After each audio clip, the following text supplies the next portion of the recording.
nurture our students and provide them the education that they deserve. We are going to actively investigate this along with law enforcement and do everything we can to continue to work on making campus safety a top priority. I'd like to introduce Chief David Carter of the University of Texas Police Department. Thank you, Mr. President. Good afternoon. I'm David Carter, Chief of Police for the University of Texas here at Austin. I'll give you kind of a rundown of exactly what UTPD responded to, the information that we have, and try to answer your questions the best that I can. At about 1:49 p.m. this afternoon, UTPD received a call of an individual who actually attacked or assaulted somebody near the Gregory Gym, outside of the Gregory Gym. In less than 2 minutes, we had a police officer on scene.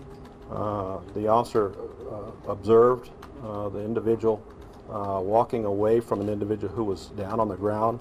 He was armed with a large Bowie-style hunting knife. Officer confronted him, drew his weapon, ordered the suspect to get on the ground, which he did comply. So we took an individual into custody.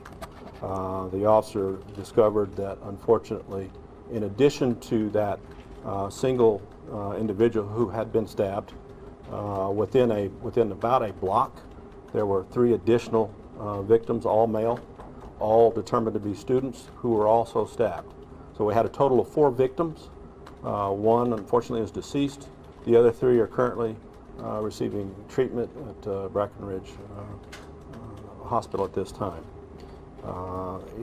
The information I can provide you at this time is that the individual involved that we have in custody is named Kendricks J. White. It's Kendricks is Kendrex J. White, black male, 4'10" of 96. He also appears to be a student here with the university as well. It was described to us that the individual calmly walked around the plaza, the Gregory Gymnasium Plaza, and basically attacked these 4 unfortunate students there. Obviously, our hearts and prayers go out, like the President said, to the families involved in this tragic event. I also kind of want to reaffirm the importance for parents that have concerns to call 1-800-657-9400, and the university will be ready to receive your call and assist as needed. One of the things I can say is that at this particular time, this is something that obviously rattles any community, and certainly a college campus community like ours. We are very fortunate here at UTPD, or the University of Texas. We have great partnership with both the Austin Police Department as well as the Department of Public Safety, and they're both assisting us in terms of investigation.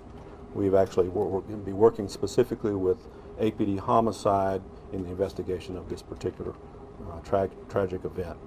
Additionally, also I will say is that we are implementing once again, going to 12-hour shifts for UTPD to reassure our community that UTPD is for them. Likewise, Chief Manley from APD as well as Commander Ortiz from DPS have assured us that they're here to help us as well in terms of whether it's additional patrols around campus. We recognize that there have been a significant number of discussions on social media about all kinds of things that we cannot confirm are true. Other kind of related incidents involving violence that are either on or around campus. Each and every time we receive a call, we share that information collectively, working with APD and DPS as well to understand what happened here today and bring the offender to justice. Again, I want to stress that the campus is at this time, there's no ongoing threat from this individual. He was brought into custody within 2 minutes, but unfortunately, those 2 minutes, he was able to, injure some of our students. Can you repeat the spelling of his name? I'm sorry? Can you repeat his name and spelling? Yes. Kendricks J. White. That's the first name is Kendrex. Middle initial J. Last name is White. Common spelling. And with that, I'll happy to entertain questions. Again, 5/10/96? 4/10 of 96. Is there any suggestion that the victims were related, or any suggestion of a motive why they were chosen? You know, at this particular time, we do not know. We have upwards of 25 witnesses, so this investigation is going to take a little while. We have obviously 25 witnesses, most of which are actually students on campus, so we have to take care of them, get the information from them. So his motivation, what was going through his mind, I can't answer at this time. Do we know if it's related to the graffiti we've seen on the fraternity houses? We do not know that. In other words, it would be premature for me to indicate or suggest one thing or another at this point. Was the campus emergency alert system ever utilized? Yes, a text was sent out at some Was point. the siren used? No, Why no, is that?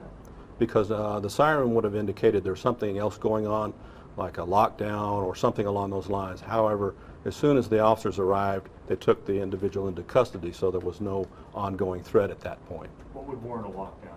If, for example, we had responded and we didn't know where the individual was, because then you could say that there was obviously an ongoing threat to campus that we would need to respond to. Do Sorry. you have any information about why Moody College of Communications was evacuated?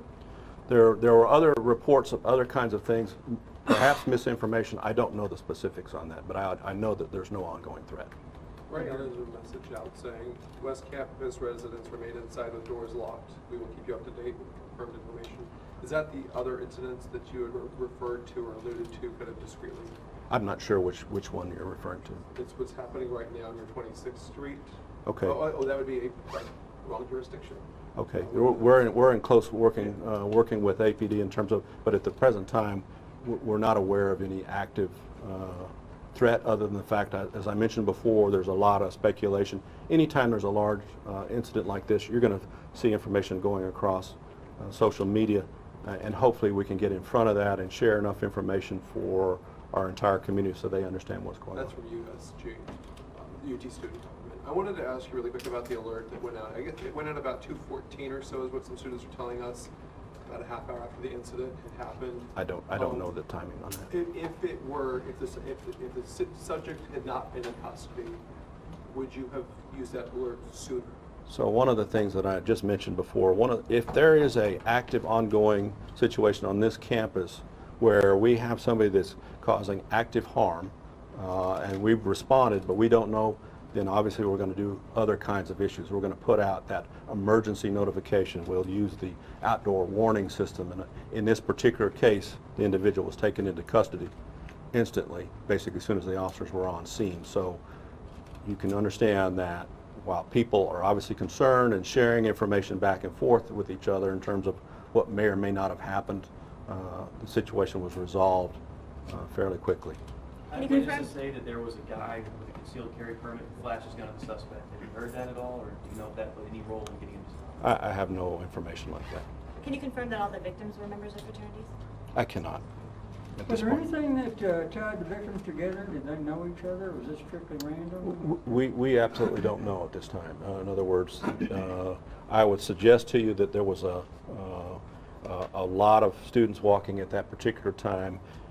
The fact that the individual actually didn't just attack people that were right there. He walked a little ways and then stabbed another individual and so forth. So there's no reason to believe that they're actually connected. Excuse me if you said this, what race were they? Were they all white? The students, I believe, were, I think, 3 white, 1 Asian. Can you tell us if there was a heightened alert for Greek students before this incident happened? We've been told by students that fraternities and sororities were telling each other to not wear their Greek letters and turn shirts inside out. Was that something your department was already aware of? So, you know, obviously the university, and I've said this many times to many of you, is that University of Texas is in effect a medium-sized city with our daytime population somewhere around 80,000.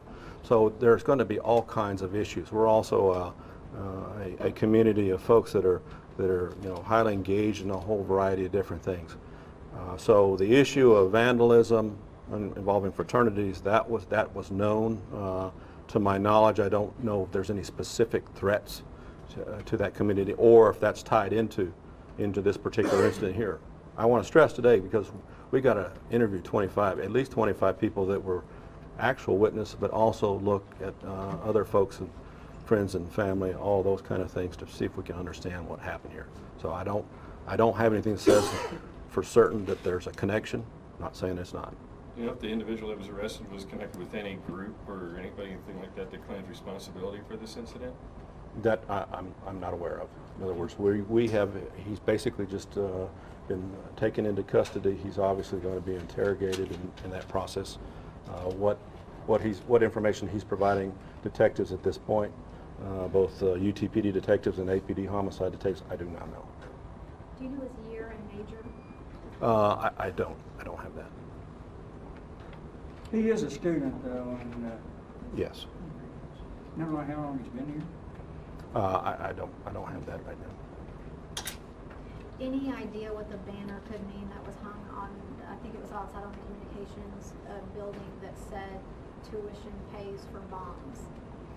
You know, I don't think there's any connection to this particular incident. I don't know what the motivation. There's political banners and flyers that come up from time to time. I'm not sure what that is. Okay, so I need to make a correction. I appreciate everybody's patience on this. For our parent number, this is really important to get. The actual number is 1-866-657-9400. So instead of, I think we said 1-800 before, but it's actually 866-657-9400. And again, that number is for parents, loved ones to call in if they have concerns. Forgive me if I missed this. Did you give an age on the victim when he passed away or anything else? I believe all the victims were in their either 20 or 21. So given the statements you made earlier about the timing the alert went out, do you think 30 minutes was acceptable?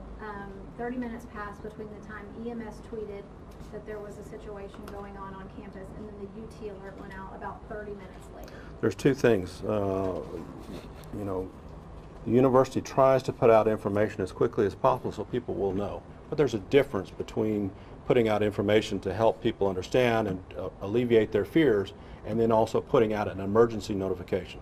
So we have a timely warning system. So this would have fell within time warning because there was no ongoing threat. We had him in custody as soon as we arrived. So it's a little bit, there's two different situations. Is there somebody that's actually running around that's actually was doing this at the time? That's where we would use the emergency notification protocol, including, you know, using the audible alerts and the outdoor warning systems and stuff like that. So that's an information thing. Obviously, you want to put out information as quickly as you can, but you want to make sure you get it right. Okay, we're going to do 2 more questions. Has he been charged with anything specific yet? He is currently being interrogated at this point. It'll probably be a while before we actually charge him.